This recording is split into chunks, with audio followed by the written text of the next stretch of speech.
Jets did get Aaron Rodgers in a trade with the Packers. They got Aaron Rodgers, the number 15 pick, which is a 2023 15 pick, the overall number in the first-round pick. And they also got a fifth-round pick. So they got Aaron Rodgers, a first-round pick, and a fifth-round pick. The Packers get a first-round pick, the number 13th pick, which is then a second-round pick in 2023 as well, a sixth-round pick, and then a conditional pick, depending on whether Aaron Rodgers plays 65% of the snaps or not. The conditional pick is a second initially, but if Aaron Rodgers plays 65% of the snaps, all right, it becomes a first-round pick. Right.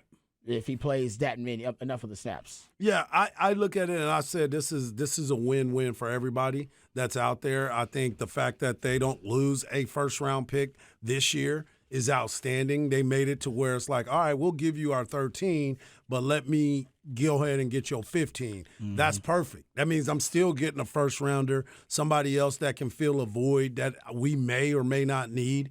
And then for them looking at next year's draft, depending on me and Patrick and I were talking about it earlier, it's like you look at how it balances out, you're not going to get that high of a draft pick if he goes out there and plays well.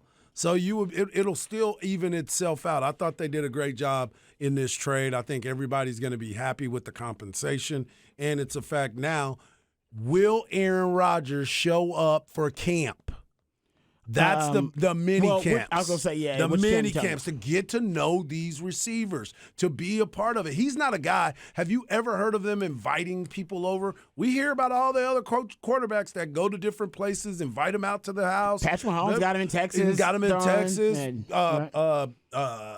Russell Wilson had him go out and spend time with him. Brady Got to take him to the beach, take them all out. Yeah. I don't understand. Maybe he does do it and there's no publicity, but there's publicity for everything. There's so much publicity that why wouldn't Aaron Rodgers want people to know that he did that? So that's the other part of it as well. He let us know he was going on a retreat.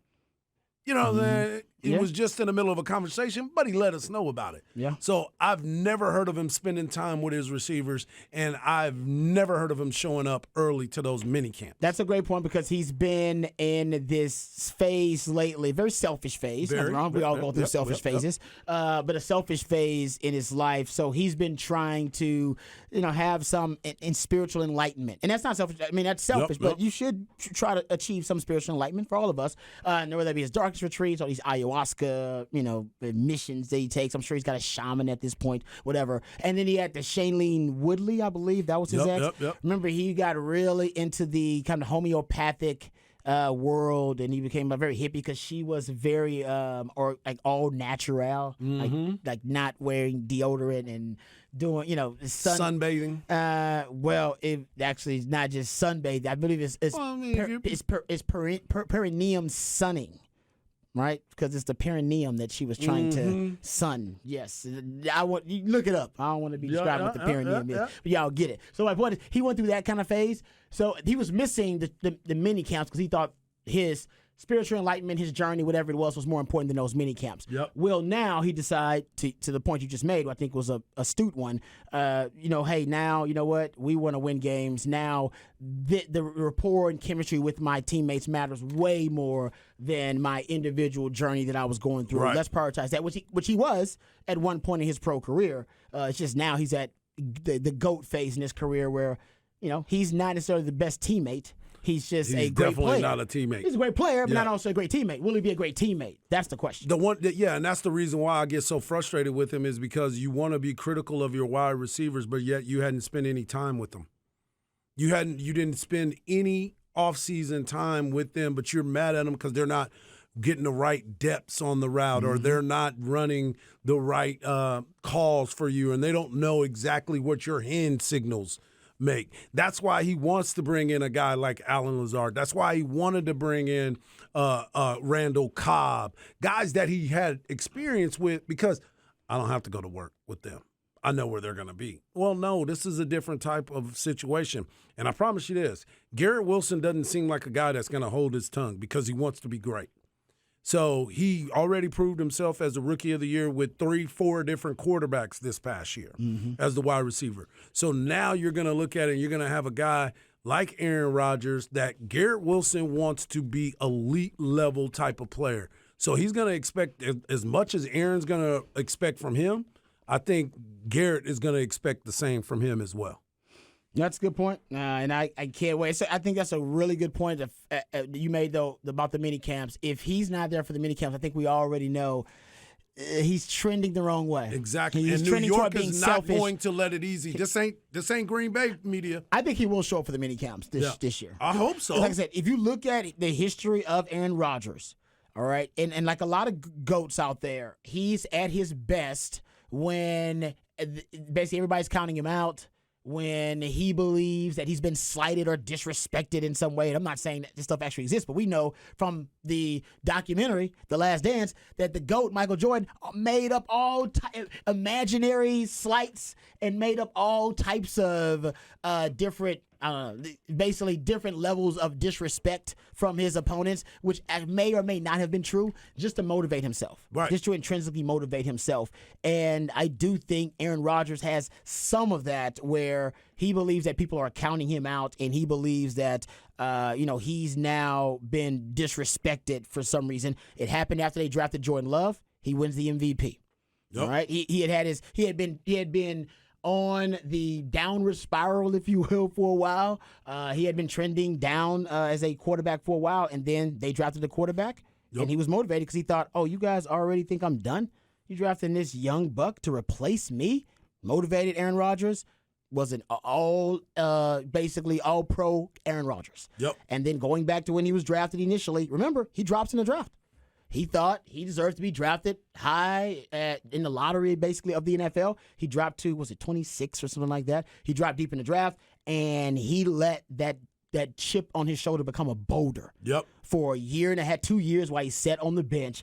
And by the way, Brett Favre also fed just because Brett Favre didn't like him either. Remember, Brett Favre famously said, I'm not here to groom that guy. I'm not here to mentor him. I'm here to keep my damn job. That upset Aaron Rodgers even more. And then he also had a very kind of similar relationship with Jordan Love. I'm sure he was a little bit more amicable than Brett Favre, but he wasn't doing Jordan Love any favors. He was trying to keep his job and prove that to the world that he was still an all-pro caliber quarterback. So if you go look at it, he's had his best years as a player, arguably, when everybody's when everybody's been counting him out. And I think you may get one more good one from him. But I think Hart is right. If he doesn't show up for the mini camps, I wouldn't bet on it. Right. If he doesn't show up for the mini camps, I wouldn't bet on it. And that's why I believe that if he doesn't show up for the mini camps, that New York media is not going to put up with it, because right now there's a bunch of fanfare.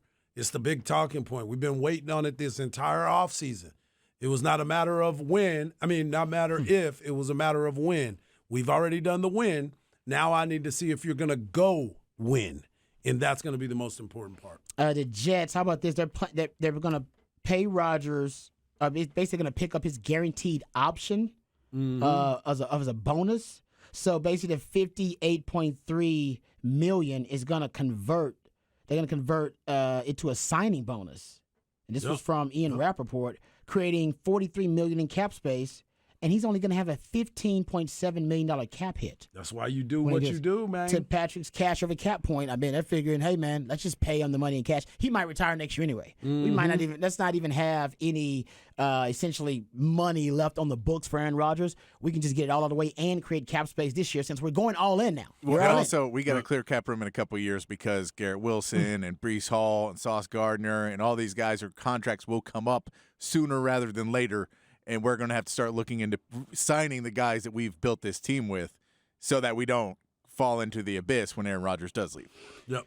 Yeah, it goes to show. We said this about the salary cap. I mean, some people would say that the salary cap doesn't really exist. That it's kind of it's basically not a figment of the NFL's imagination, but it is not necessarily real. That there are all types of ways to manipulate it. Manipulate is actually probably considered to be against the CBA. Maneuver is probably the ways you want to use. It's like tax avoidance and tax evasion. But there's no doubt that some capologists in the NFL are way savvier at maneuvering the salary cap, because that's a savvy move right there. They're going to create $43 million in cap space after acquiring Aaron Rodgers. It's the same thing happened with Philadelphia and that contract with Jalen Hurts.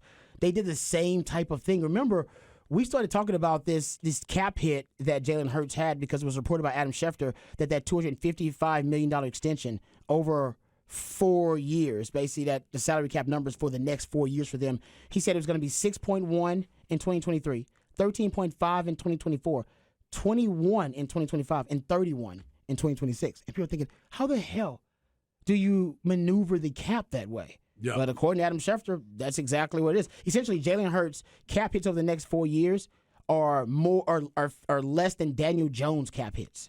Daniel Jones' cap hits in 2023, $21 million. 2024, $45 million. 2025, $39 million. 2026, $56 million. Like I said, some guys just know how to maneuver the salary cap better than others. That's the beautiful part about it. Don't manipulate it, maneuver it, and that is unbelievable. Think about this. Here's the cap hits over the next 2 seasons, right? Patrick Mahomes, $86.4 million. Dak Prescott, $86.3 million. Deshaun Watson, $83 million. Matt Stafford, $69 million. Josh Allen, $65 million. Kyler Murray, $67 million. Daniel Jones, $66 million. Jalen Hurts, $20 million. Mm-hmm.